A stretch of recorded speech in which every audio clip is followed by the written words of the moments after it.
Be seated, please. And since we have so many teenagers here today, and we are glad that you're here, I thought I'd talk about boredom.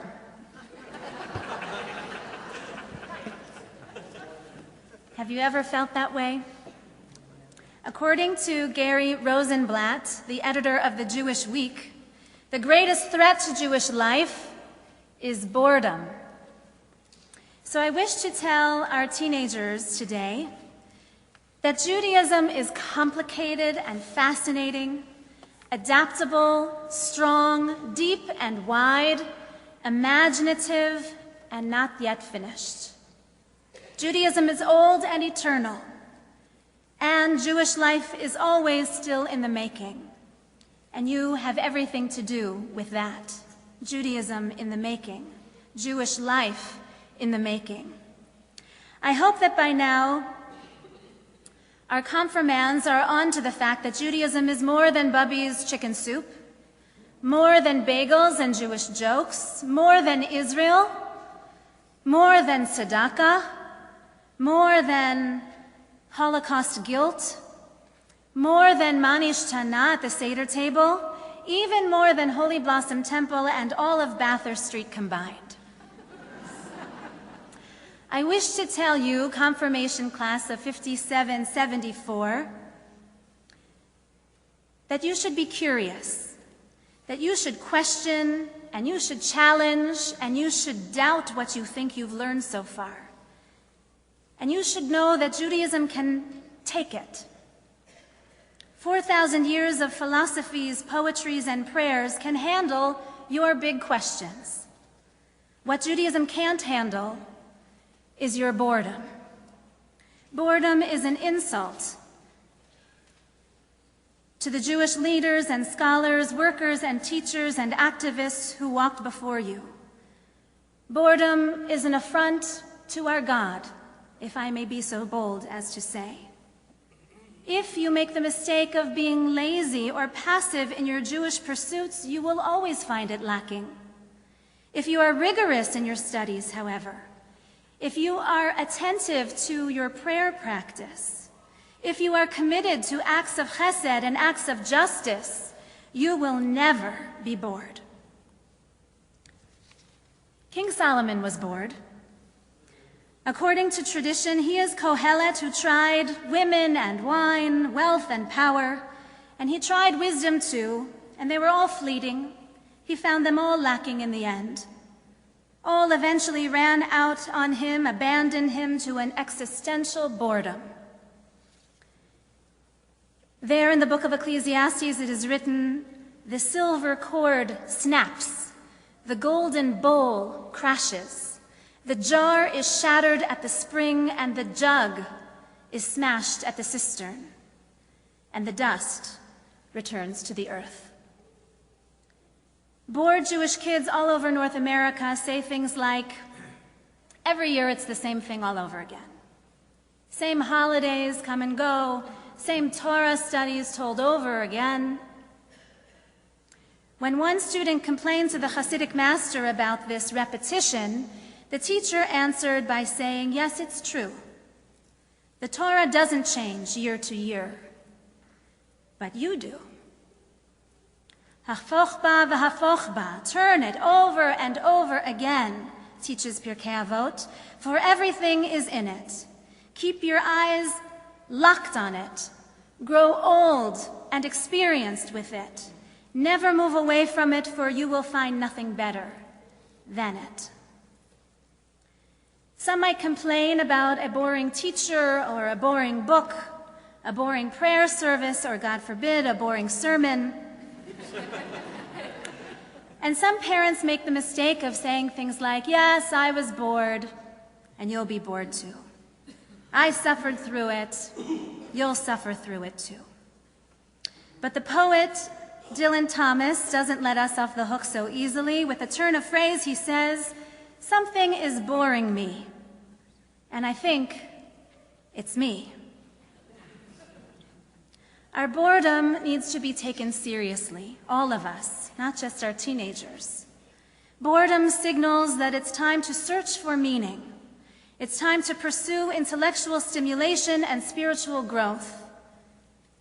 Simply keeping busy, staying active may or may not be healthy, depending on how we go about it.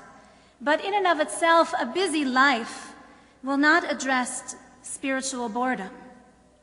They will only distract us away from that conversation for a little while. Viktor Frankl originally intended to publish Man's Search of Meaning anonymously. He lived to see it reprinted 100 times in his lifetime, 3 million copies, translated into 21 languages. After surviving the Holocaust, he wrote, "Man's search for meaning is the primary motivation in his life, not a secondary rationalization of instinctual drives. This meaning, which can be discovered if we pursue it, is unique and specific in that it must and can be fulfilled only by the one who pursues it himself. Only then does it achieve a significance which will satisfy his own will to meaning." What might that meaning be? What might that lofty purpose be? After living the busy life of the privileged, Kohelet discovers the sum of the matter when all is said and done: revere God and observe God's mitzvot, for this is the purpose of humanity. Boredom tempts us to believe that there is no meaning to be found, that we just live our life and then it's over. King Solomon once complained with a profound and heavy sigh, "There is nothing new under the sun." But the majority of the Hebrew Bible says in opposition, yes, there is something new to be cultivated and discovered. God urges us again and again, love, give, create, devote, commit, and you will discover it. Judaism at its best answers the question of the existentially bored, who ask, what shall I do with my anxious life? And the answer comes with a system that is grand and intricate, a system of mitzvot that demand introspection and action and striving for the divine. Mitzvot are powerful enough to turn that fetchy question of what should I do today into the empowering question of who am I today and who might I become, who ought I become one day. We are our deeds. Judaism emphasizes deed over creed, and so we answer the deeper question of who we are, who we ought to be, by the goodness that we do in the world. Mitzvot are the most concrete way a Jew can confront boredom. How else do we do it? With wonder. Rabbi Abraham Joshua Heschel said it best in his book, I Asked for Wonder. He writes, "Wonder or radical amazement is the chief characteristic of the religious man's attitude toward history and nature. To find an approximate cause of a phenomenon is no answer to his ultimate wonder. He knows that there are laws that regulate the course of the natural processes. He is aware of the regularity and the pattern of things. However, such knowledge fails to mitigate his sense of perpetual surprise at the fact that there are facts at all. Looking at the world, he would say, Me'et Adonai hayta zot, hiniflat be'einenu. This is God's doing. It is marvelous in our eyes." Have you ever stood under the blue whale at New York City's Natural History Museum? A blue whale, the largest animal on the face of the planet, is somehow suspended from the ceiling in that museum in a massive hall. And when you stand there under it, you can almost feel it hum. You can feel it vibrate in your chest cavity. No matter how young or old, when a person first walks into that hall and beholds that whale for the first time, each one wears the same face, wide eyes, open mouth, maybe a smile of wonderment or a hint of fear and awe before that magnificent creature. That face is the expression of one who senses, Me'et Adonai ha'etazot, hiniflat be'einenu. This is God's doing. In our eyes, it is wonderful, full of wonder. It is marvelous, full of marvel. Radical amazement can be found in nature and in art too. Art professor James Elkins writes a book, Pictures and Tears, and documents the responses of people in art museums. As a lover of art, he wants to track boredom and fascination. And he documents that one man reflects on his own wonder before all kinds of art. He wrote, "I cried in a museum in front of a Gauguin painting because somehow he had managed to paint a transparent pink dress, and I could almost see that dress wafting in the breeze. And I cried at the Louvre in front of the statue called Victory. She had no arms, but she was so tall. I cried so hard I had to leave in the middle of a little concert where a young man played solo cello Bach suites. It was a weird little Methodist church, and there were only about 15 of us in the audience, the cellist all alone on stage. It was midday, and I cried, I guess. I was overcome with love. It was impossible for me to shake the sensation that Bach was in the room with me, and I loved him." He concludes, "Upon reflection, I think these three instances have something to do with existential loneliness, a kind of craving for the company of beauty. Others, I suppose, may say God." Wonder prompts us to put something under scrutiny, to put it under a microscope, something of beauty, an element of truth, a matter of justice. And yet, philosophical wonder ceases once the cause of a phenomenon is explained, once it becomes an intellectual exercise. A scientist is curious, a spark of wonder prompts a question, but once the answer is discovered, the wonder dissipates and is reduced to a matter of fact. Heschel therefore distinguishes philosophical wonder from spiritual wonder. Is wonder the same as curiosity, he asks? To the prophets, wonder is a form of thinking. It is not the beginning of knowledge, but an act that goes beyond knowledge. It does not come to an end when knowledge is acquired.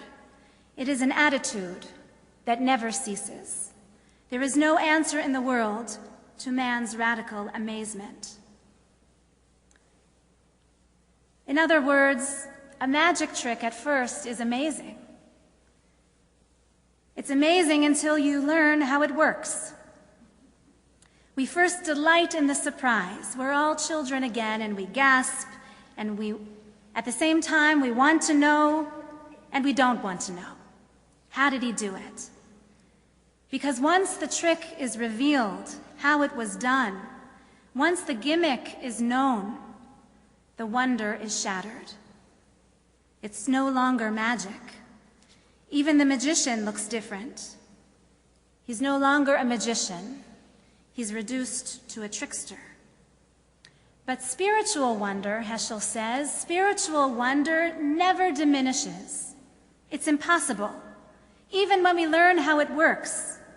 The psalmist declares, "I praise you, for I am awesomely, wondrously made. Your work is beautiful, O God, and I know it very well." God can never be reduced to a trickster.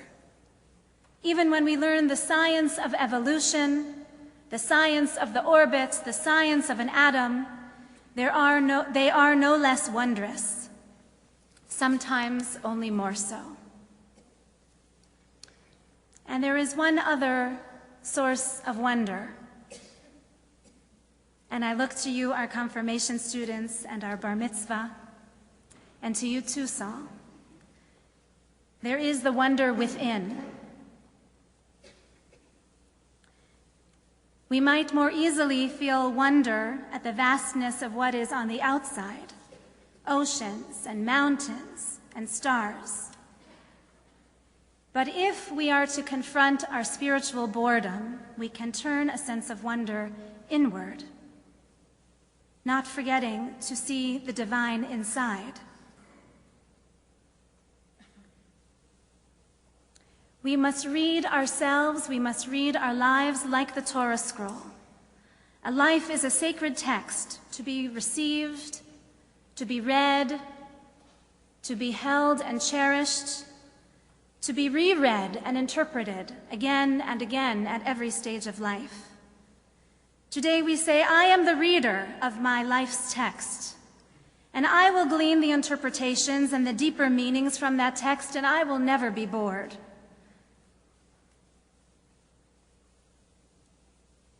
And if we read the text of our lives carefully and with wonder, if we allow the text to intrigue us, if we are willing to imagine that there is more yet to be discovered there, then we will have successfully cracked open the fascination of the universe.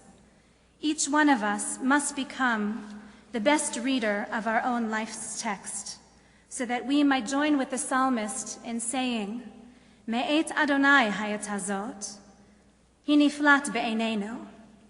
This too is God's doing. It is wonderful in our eyes. Can you hear us?